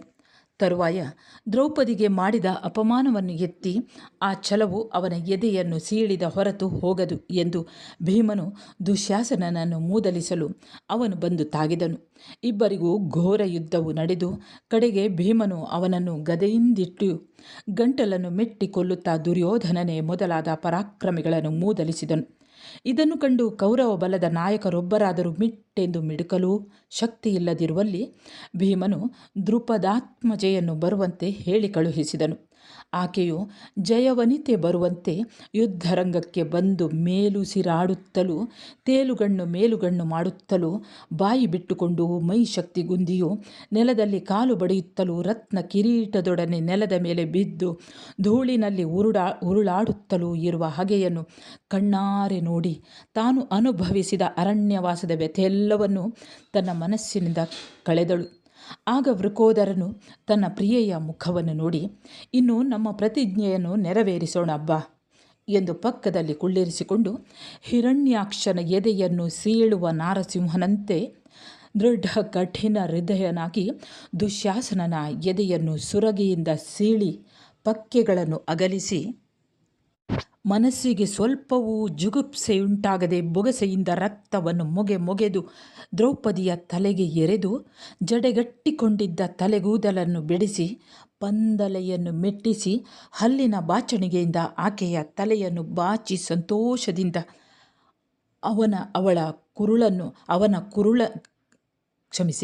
ಅವನ ಕರುಳನ್ನು ಹೊಸ ಹೂಮಾಲೆ ಎಂಬಂತೆ ಆಕೆಯ ತಲೆಗೆ ಮುಡಿಸಿದನು. ಹೀಗೆ ಮುಡಿಸಿ ಕೃಷ್ಣೆಯ ಮುಖವನ್ನು ನೋಡಿ ಮುಗುಳ್ನಗೆ ನಕ್ಕು ಕೌರವ ಕುಳ ವಿಳೆಯ ಕೇತುವಾದ ಭೀಮಸೇನನು ಇಂತೆಂದನು, ಕಮಲಾಕ್ಷಿಯೇ, ನಿನ್ನ ಕೇಶಪಾಶ ಪ್ರಪಂಚದಲ್ಲಿ ಬೆಳ್ಗೊಡೆಯೊಡನೆ ಕೂಡಿದ ದಶ ದಿಶಾಮಂಡಲದ ರಾಜಚಕ್ರವು ಕುರುರಾಜ ಅನ್ವಯವು ಹುದುಗಿಕೊಂಡಿರುವವು. ಇದರಿಂದ ನನ್ನ ಪ್ರತಾಪವು ಅತಿ ಭಯಂಕರವಾಗಿ ಪರಿಣಮಿಸಿತು. ಇದೇ ಮಹಾಭಾರತಕ್ಕೆ ಆದಿಯಾಯಿತು. ಹೀಗಿರುವಲ್ಲಿ ಇದೇನು ಸಾಮಾನ್ಯವಾದುದೇ ಹೇಳು? ನೀನು ನಿನ್ನ ಪ್ರತಿಜ್ಞೆಯನ್ನು ನೆರವೇರಿಸಿದೆ. ಇನ್ನು ನಾನು ನನ್ನ ಪ್ರತಿಜ್ಞೆಯನ್ನು ನೆರವೇರಿಸುವೆನು. ಹೀಗೆಂದು ಹೇಳಿ ಭೀಮಸೇನನು ದ್ರೌಪದಿಯನ್ನು ಆನೆಯ ಮೇಲೆ ಹತ್ತಿಸಿ ಬೀಡಿಗೆ ಕಳುಹಿಸಿ ರಾಕ್ಷಸ ಕ್ರೀಡೆಯನ್ನಾಡಲು ಬಗೆದು ಹಿಡಿಂಬೆಯನ್ನು ನೆನೆದು ಬರಿಸಿ ದುಶ್ಯಾಸನನ ಎದೆಯಿಂದ ಸೋರುತ್ತಿರುವ ಬಿಸು ನೆತ್ತರನ್ನು ರಕ್ಕಸನಂತೆ ಕುಡಿದು ಮಾಂಸಖಂಡಗಳನ್ನು ಮೆದ್ದು ರಕ್ಕಸಿಗೂ ಅದನ್ನು ಸವಿದೋರಿ ಅಪರಿಮಿತವಾಗಿ ಸೊಕ್ಕಿ ತಾನೂ ಹಿಡಿಮೆಯು ಆ ಕೆನ್ನೆತ್ತರನ್ನು ಮೈಗೆ ಬಳಿದುಕೊಂಡು ಬೊಬ್ಬಿರಿದು ನಾನಾ ವಿಧವಾಗಿ ಕುಣಿದಾಡುತ್ತಿರುವಲ್ಲಿ ಉಭಯ ಬಲಗಳು ಬೆರಗಾಗಿ ನೋಡುತ್ತಾ, ಅಷ್ಟು ಮುಳಿಸನ್ನು ಉಂಟು ಮಾಡಿದ ಶತ್ರುವಿನ ವಿಷಯವಾಗಿ ಹೀಗೆ ನಡೆದುದರಲ್ಲಿ ಭೀಮಸೇನನ ದೋಷವೇನಿರುವುದು? ತಾನು ಮಾಡಿದ ಪ್ರತಿಜ್ಞೆಯನ್ನು ಲೇಷವೂ ತಪ್ಪದೆ ನಡೆಸಿದ ಭೀಮಸೇನನನ್ನು ಕೊಂಡಾಡದವನು ಗಂಡನೆ ಎಂದು ಭೀಮಸೇನನ ಪರಾಕ್ರಮವನ್ನು ಹೊಗಳುತ್ತಿರುವಲ್ಲಿ ಆ ಸೇನಾ ಜನರೊಡನೆ ನಾನು ಮಾಡಿದ ಪ್ರತಿಜ್ಞೆಯಲ್ಲಿ ಕೌರವ ನಾಯಕನ ಊರು ಭಂಗವೊಂದನ್ನು ಬಿಟ್ಟು ಮಿಕ್ಕುದೆಲ್ಲವನ್ನೂ ತಪ್ಪದೆ ನಡೆಸಿರುವೆನು ಎಂದು ಸಾರಿ ಹೇಳಿ ಗದೆಯನ್ನು ಬೀಸುತ್ತಾ ಬರುತ್ತಿರುವವನನ್ನು ಕರ್ಣನ ಮಗ ವೃಷಸೇನನ್ನು ಕಂಡು ತಾಗಿದನು. ಅಷ್ಟರಲ್ಲಿ ಯಮಳರು ತಡೆಯಲು ವೃಷಸೇನನು ಅವರನ್ನು ಲಕ್ಷ್ಯ ಮಾಡದೆ ಅವರ ರಥಗಳ ಅಚ್ಚು ಮುರಿದು ಹೋಗುವಂತೆ ಬಾಣಗಳಿಂದ ಹೊಡೆದು ಕೂಡಲೇ ಭೀಮನನ್ನು ಎದುರಿಸಿದನು. ಇದನ್ನು ಕಂಡು ಮುರಾಂತಕನು ಅರ್ಜುನನೊಡನೆ, ಇವನ ಶರಕಲ್ಪವೂ ಇವನ ಪರಾಕ್ರಮತಿಶಯವೂ ನಿನಗೂ ಅಸಾಧ್ಯವಾದುವು. ಇವನನ್ನು ಭೀಮನು ಗೆಲ್ಲಲಾರನು.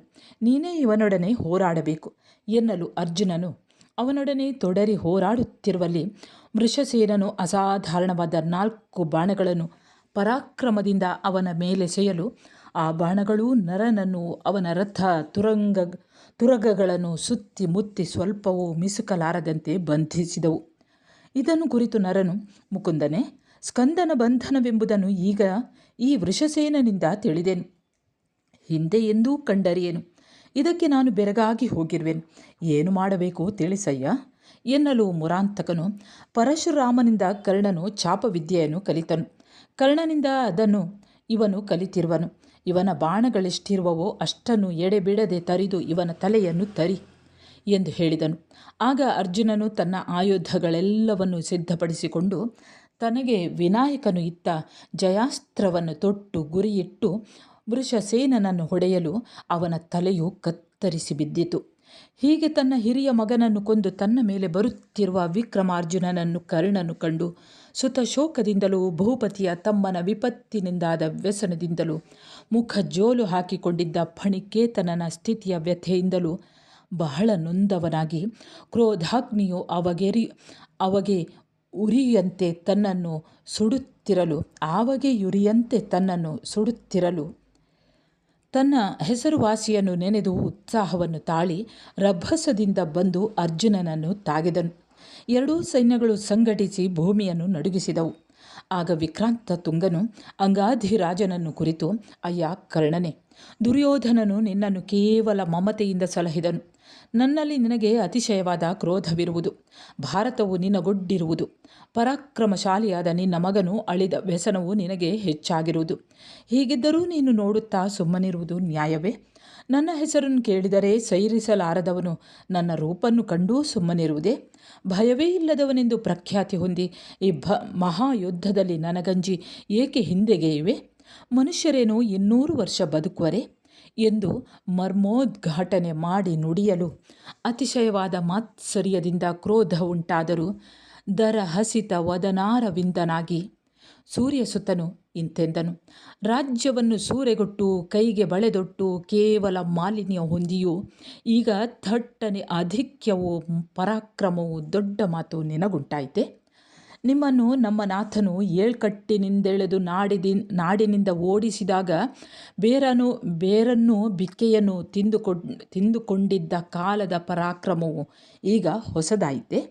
ನನ್ನ ಮಗನು ನನ್ನ ಅರಸನ ತಮ್ಮನು ಸತ್ತ ವ್ಯಥೆಯನ್ನು ನಿನ್ನಲ್ಲಿ ತೀರಿಸಿಕೊಳ್ಳಲಿರುವಾಗ ನಾನು ಭಯಪಟ್ಟಿದ್ದೇನೆಂದರೆ ಇತ್ತ ಮೂಡುವ ಸೂರ್ಯನು ಅತ್ತ ಮೂಡಿದಂತಾಗುವುದಿಲ್ಲವೇ? ಒಡಲು ಪ್ರಾಣವು ನಶಿಸಿ ಹೋಗುವವು, ಯಶಸ್ಸೊಂದೇ ನಿಲ್ಲುವುದು. ಅದನ್ನು ನಾನು ಚೆನ್ನಾಗಿ ತಿಳಿದು ನಡೆದಿರುವೆನು. ನೀನು ತಿಳಿಯದೆ ಸುಮ್ಮನೆ ಮಾತನಾಡುವೆ. ಹುಟ್ಟಿದಾಗಲೇ ವಿಧಿಯು ಪ್ರತಿಯೊಬ್ಬನಿಗೂ ಎಲ್ಲವನ್ನು ಸಮಕಟ್ಟಿ ಗೊತ್ತು ಮಾಡಿರುವನು.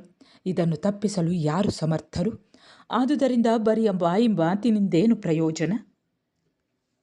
ಹೀಗೆಂದು ನುಡಿದು ಭೋರ್ಗರೆದು ಕರ್ಣನು ಪರಾಕ್ರಮದಿಂದ ಕಾದುಕೊಳ್ಳೆಂದು ಹೇಳಿ ಕೂರಾದ ಬಾಣಗಳ ಮಳೆಯನ್ನು ಅರ್ಜುನನ ಮೇಲೆ ಸುರಿಸಿ ದೇವತೆಗಳನ್ನು ಬೆರಗು ಮಾಡಿದನು. ಆಗ ಅರ್ಜುನನು ಪ್ರಳಯ ಕಾಲದ ಭೈರವಾಕಾರವನ್ನು ತಾಳಿ ಬಾಣಪ್ರಯೋಗ ಮಾಡಿ ಕರ್ಣನು ಎಸೆದ ಬಾಣ ಪರಂಪರೆಯನ್ನು ಕತ್ತರಿಸಿ ಹಾಕುತ್ತಿರಲು ಇದರಿಂದ ಹುಟ್ಟಿದ ದಳ್ಳುರಿಯೋ ಖಾಂಡವವನ ದಹನವನ್ನು ನೆನಪಿಗೆ ತರುತ್ತಿದ್ದಿತು. ಆಗ ಮದ್ರರಾಜನು ಕರ್ಣನನ್ನು ಕುರಿತು, ಈ ಸಾಮಾನ್ಯವಾದ ಅಂಬುಗಳಿಂದೇನಾಗುವುದು? ದಿವ್ಯಾಸ್ತ್ರಗಳನ್ನು ಪ್ರಯೋಗ ಮಾಡಿ ಹಗೆಯನ್ನು ಗೆಲ್ಲು ಎನ್ನಲು ತಾನು ತಾಯಿಗೆ ಕೊಟ್ಟಿದ್ದ ಮಾತನ್ನು ನೆನೆದು ಕರ್ಣನು ಪುರಿಗೆಣೆಯ ಬತ್ತಳಿಕೆಗೆ ಕೈ ನೀಡದೆ ರೌದ್ರ ಶರದ ಬತ್ತಳಿಕೆಗೆ ಕೈ ನಡೆದನು. ಆಗ ಅದರಲ್ಲಿ ಅರ್ಜುನನ ಮೇಲೆ ಹಗೆ ತೀರಿಸಿಕೊಳ್ಳುವುದಕ್ಕಾಗಿ ನಿಂತಿದ್ದ ಅಶ್ವಸೇನನು ಅರ್ಧಾವಲಿಕ ಶರರೂಪದಿಂದ ಕರ್ಣನ ಕೈ ಸೇರಿ ಹೊಳೆಯುತ್ತಾ ಹೊರಗೆ ಬಂದು ಕೆಂಡಗಳನ್ನು ಕಾರುತ್ತಿರಲು ಅದನ್ನು ಕರ್ಣನು ಧನುಸ್ಸಿನಲ್ಲಿ ಹೂಡಿದನು. ಕೂಡಲೇ ಸುರರೆಲ್ಲರೂ ಮೊರೆಯಿಟ್ಟರು. ಬ್ರಹ್ಮಾಂಡವೆಲ್ಲ ನಡುಗಿ ಹೋಯಿತು. ಆಗ ಶಲ್ಯನು ಕರ್ಣನನ್ನು ನೋಡಿ, ಈ ಬಾಣವನ್ನು ಅರ್ಜುನನ ಎದೆಗೆ ಗುರಿಯಿಡದೆ ತಲೆಗೆ ಗುರಿಯಿಡುತ್ತಿರುವೆಯಲ್ಲ, ಇದೇನು ವಿವೇಕ? ಎದೆಗೆ ಗುರಿಯಿಟ್ಟರೆ ನಿನ್ನಲ್ಲಿ ಜಯಶ್ರೀಯೋ ಸುಯೋಧನನಲ್ಲಿ ರಾಜ್ಯಶ್ರೀಯೋ ನೆಲೆಸುವುದರಲ್ಲಿ ಸಂಶಯವಿಲ್ಲ ಎನ್ನಲು ಕರ್ಣನು ಈ ಮಾತನ್ನು ಕೇಳಿ ತನ್ನ ಮನಸ್ಸಿನಲ್ಲಿ, ಶಲ್ಯನು ಹೇಳುವುದೇನೋ ಸುಳ್ಳಲ್ಲ, ಆದರೆ ಅರ್ಜುನನನ್ನು ನಾನು ಕೊಂದಲ್ಲಿ ಧರ್ಮಪುತ್ರನು ಸಾಯುವನು. ನನ್ನ ತಾಯಿ ಕುಂತಿಯು ಬಂದು ನನ್ನನ್ನು ಪ್ರಾರ್ಥಿಸಿದಾಗ ನಾನು ಕೊಟ್ಟ ಮಾತು ವ್ಯರ್ಥವಾಗುವುದು. ಇಂತಹ ಅನ್ಯಾಯವಾದ ಕೆಲಸವನ್ನು ನಾನೆಂದಿಗೂ ಮಾಡೆನು. ಬಲಸ್ಥನಾದ ಶತ್ರುವಿನ ವಿಷಯದಲ್ಲಿ ಸತ್ಯವನ್ನು ಪಾಲಿಸಿ ಪರಾಕ್ರಮದಿಂದ ಕಾದಿದವನೇ ಯೋಗ್ಯನು. ಪಾಂಡವರು ನಾನಾರೆಂಬುದನ್ನು ಇನ್ನೂ ಅರಿಯರು. ಇದನ್ನು ತಿಳಿಸಬೇಡ ಎಂದು ಚಕ್ರಿಗೆ ನಾನು ಹೇಳಿದ್ದೆನು. ಪೃಥೆಯು ತನ್ನ ಮಕ್ಕಳಲ್ಲಿ ನಾನು ಮಾತನ್ನು ತಪ್ಪದೇ ನಡೆಯಿಸುವೆನು ಎಂದು ನಂಬಿರುವಳು. ನನ್ನ ಪೆಂಪು ಹೀಗೆ ದೃಢವಾಗಿರುವಲ್ಲಿ ನನ್ನ ಮಾತನ್ನು ಪರಾಕ್ರಮವನ್ನು ಕಾಯ್ದುಕೊಳ್ಳುವುದೇ ನನ್ನ ಕರ್ತವ್ಯವು ಎಂದು ಆಲೋಚಿಸಿ ಇತರಾಲೋಚನೆಗೆ ಸ್ವಲ್ಪವೂ ಅವಕಾಶ ಕೊಡದೆ ಕರ್ಣನು ಇಂತೆಂದನು. ಮದ್ರಪತಿಯೇ, ತಾವು ಹೇಳುವಂತೆ ತಾನು ಮುಂದೆ ತೊಟ್ಟ ಅಂಬನ್ನು ಹಿಂದಕ್ಕೆ ಸೆಳೆದಲ್ಲಿ ಕರ್ಣನು ಭಯದಿಂದ ಹಾಗೆ ಮಾಡಿದನೆಂದು ಲೋಕವು ನಗುವುದಿಲ್ಲವೇ ಎಂದು ಹೇಳಿ ಬಾಣವನ್ನು ಎಸೆಯಲು ಅದು ಸಿಡಿಲೆರಗುವಂತೆ ಹೊರಡುತ್ತಿರುವುದನ್ನು ಕಂಡು ಕೂಡಲೇ ಚಕ್ರಿಯು ನರನ ರಥವನ್ನು 8 ಬೆರಳಷ್ಟು ಕುಗ್ಗುವಂತೆ ನಿಪುಣತೆಯಿಂದ ಒತ್ತಿದನು. ಹೀಗೆ ಒತ್ತಲು ಆ ಬಾಣವು ಕಿರೀಟಿಯ ಕಿರೀಟವನ್ನು ಕೊರೆದು ಇಂದ್ರಾದಿಗಳಿಗೆ ಭಯವನ್ನು ಸಂಕಟವನ್ನು ಉಂಟುಮಾಡಿತು. ನಿಶ್ಚಯಾಂಶವನ್ನು ಅರಿಯದೆ ಕೌರವ ಬಲವು ಬೊಬ್ಬಿರಿದು ಸಂಭ್ರಮಗೊಂಡಿತು. ಅರ್ಜುನನು ಕೆದರಿ ಹೋದ ತನ್ನ ಕೂದಲನ್ನು ಗಂಟಿಕ್ಕಿ ಯುದ್ಧ ಸನ್ನದ್ಧನಾದನು. ಆಗ ಶರರೂಪದಲ್ಲಿದ್ದ ಆ ಸರ್ಪವು ಅರ್ಜುನನ ತಲೆಯನ್ನು ತಪ್ಪಿದುದಕ್ಕಾಗಿ ಹಲ್ಲು ಕಡಿಯುತ್ತಾ ನಿಜ ರೂಪದಿಂದ ಕರ್ಣನಲ್ಲಿಗೆ ಬಂದು, ಸಾವಕಾಶ ಮಾಡದೆ ಕೂಡಲೇ ನನ್ನನ್ನು ಮರಳಿ ತೊಟ್ಟು ಬೇಗನೆ ಬಿಡು, ಹಾಗೆಯೂ ಎಲ್ಲಿ ಹೋಗಿ ಹೊಕ್ಕರೂ ಬಿಡದೆ ಈಗಲೇ ಕೊಲ್ಲುವೆನು ಎನ್ನಲು ಕರ್ಣನು, ನೀನು ಯಾರವನು? ನಿನ್ನ ಹೆಸರೇನು? ನನ್ನ ಬತ್ತಳಿಕೆಯನ್ನು ಏಕೆ ಹೊಕ್ಕಿದ್ದೆ ಎಂದನು. ಅದಕ್ಕೆ ಆ ಅಶ್ವಸೇನನೆಂಬ ಪನ್ನಗನು ತನ್ನ ವೈರ ಕಾರಣವನ್ನು ವಿಶದವಾಗಿ ಹೇಳಲು ಕರ್ಣನು ಮುಗುಳ್ನಗೆ ನಕ್ಕು, ಶರರೂಪದಿಂದೆಯ ಇದ್ದೆ, ಆದುದರಿಂದ ಬಾಣವೆಂದು ನಿನ್ನನ್ನು ತೊಟ್ಟೆನೇ ವಿನ ತಿಳಿದಿದ್ದರೆ ನಿನ್ನನ್ನು ತೊಡುತ್ತಿದ್ದೇನೆ. ನಿನ್ನಂತಹವನ ಸಹಾಯವನ್ನು ಪಡೆದು ಕೊಲ್ಲಲು ಗಾಂಡೀವಿಯು ನನಗೆ ಅಷ್ಟು ಅಸಾಧ್ಯನೇ? ಶಕ್ತಿ ಇದ್ದಲ್ಲಿ ನಿನ್ನ ಹಗೆಯನ್ನು ನೀನೇ ಪ್ರತಿಭಟಿಸು ಎಂದನು. ಕೂಡಲೇ ಆ ವಿಷಸರ್ಪವು ನೆಗೆದು ಅರ್ಜುನನ ಮೇಲೆ ಬರಲು ಆತನು ತನ್ನ ಗರುಡಾಸ್ತ್ರದಿಂದ ಅದನ್ನು ಕತ್ತರಿಸಿ ಹಾಕಿದನು. ಆಗ ಶಲ್ಯನು ತನ್ನ ಮಾತನ್ನು ಕೇಳದಿದ್ದುದಕ್ಕಾಗಿ ಕರ್ಣನ ಮೇಲೆ ಬಹಳ ಕೋಪಿಸಿಕೊಂಡು, ಈ ತೆರದ ಏಕಗ್ರಾಹಿಯೂ ಒರಟನೂ ಆದವನ ರಥವನ್ನು ಇನ್ನು ನಡೆಯಿಸೆನು ಎಂದು ರಥದಿಂದ ಇಳಿದು ಹೊರಟು ಹೋದನು.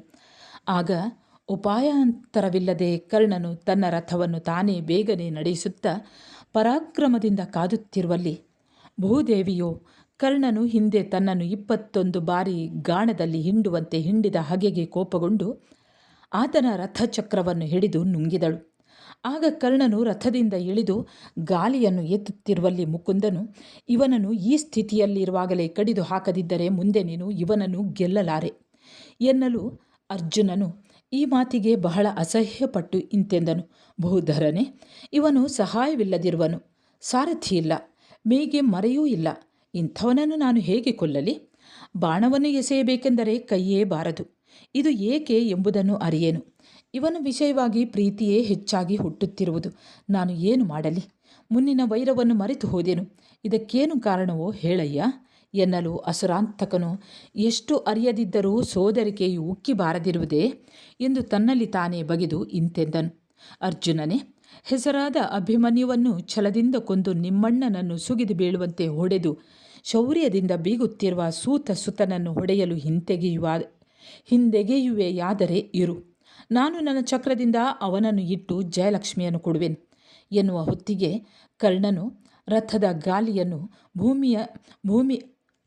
ಭೂಮಿಯದುರುವಂತೆ ಕಿತ್ತು ರಥವನ್ನು ಏರಿ ನೆಟ್ಟಗೆ ಹೊರಟು ಕಿಡಿಗುಟ್ಟಿ ಅರ್ಜುನನನ್ನು ಮರ್ಮೋದ್ಘಾಟನ ಮಾಡಿ ಕಾದುತ್ತಿರುವಲ್ಲಿ ಕಪಿಧ್ವಜನಾದ ಅರ್ಜುನನು ಮುಳಿಸಿನಿಂದ ಕರ್ಣನ ಕಾಕಧ್ವಜವನ್ನು ಕತ್ತರಿಸಿ ಹಾಕಿದನು. ತನ್ನ ಪಳೆಯಿಗೆ ಬೀಳಲು ಕರ್ಣನು ಶೌರ್ಯಾತಿಶಯದಿಂದ ಕೃಷ್ಣನ ಎದೆಗೆ ಗುರಿಯಿಟ್ಟು ಹೊಡೆದು ಅರ್ಜುನನ ಬಿಲ್ಲ ಹೆದೆಯನ್ನು ಕತ್ತರಿಸಿ ಹಾಕಿದನು. ಆ ಹೊತ್ತಿಗೆ ಸೂರ್ಯನು ಅಸ್ತಮಿಸಿದನು.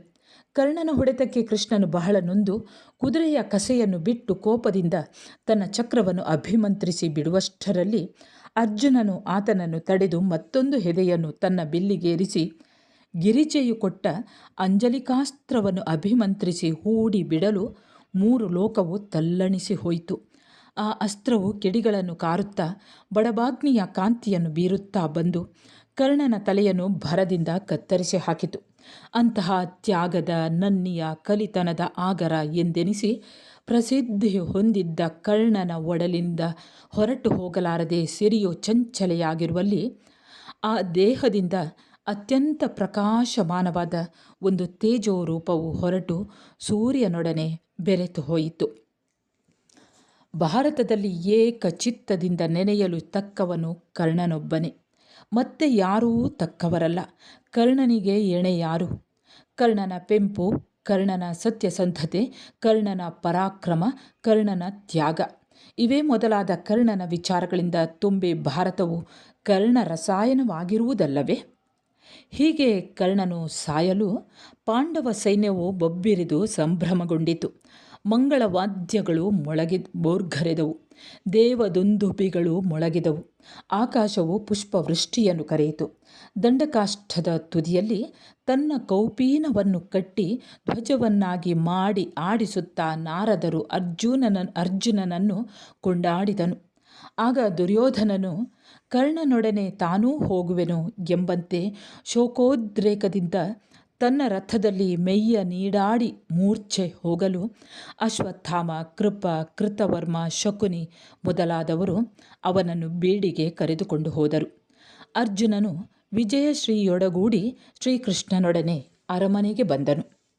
ಆತ್ಮೀಯರೇ ಮತ್ತು ವಿದ್ಯಾರ್ಥಿಗಳೇ, ಇಲ್ಲಿಗೆ 12ನೆಯ ಆಶ್ವಾಸ ಮುಕ್ತಾಯವಾಗ್ತದೆ. ನೀವು ನನ್ನ ಚಾನೆಲ್ಗೆ ಹೊಸಬರಾಗಿದ್ದಲ್ಲಿ ಮೊದಲು ಸಬ್ಸ್ಕ್ರೈಬ್ ಮಾಡುವುದನ್ನು ಮರೆಯದಿರಿ. ಹಾಗೆ ಒಂದು ಲೈಕ್ ಕೊಡಿ, ಕಮೆಂಟ್ ಮಾಡಿ. ಮುಂದೆ 13ನೆಯ ಆಶ್ವಾಸದೊಂದಿಗೆ ಮತ್ತೆ ಬರುತ್ತೇನೆ. ನಾನು ನಿಮ್ಮ ಉಡುಪಿ ಜಿಲ್ಲೆಯ ವಾಸಂತಿ ಅಂಬಲಪಾಡಿ.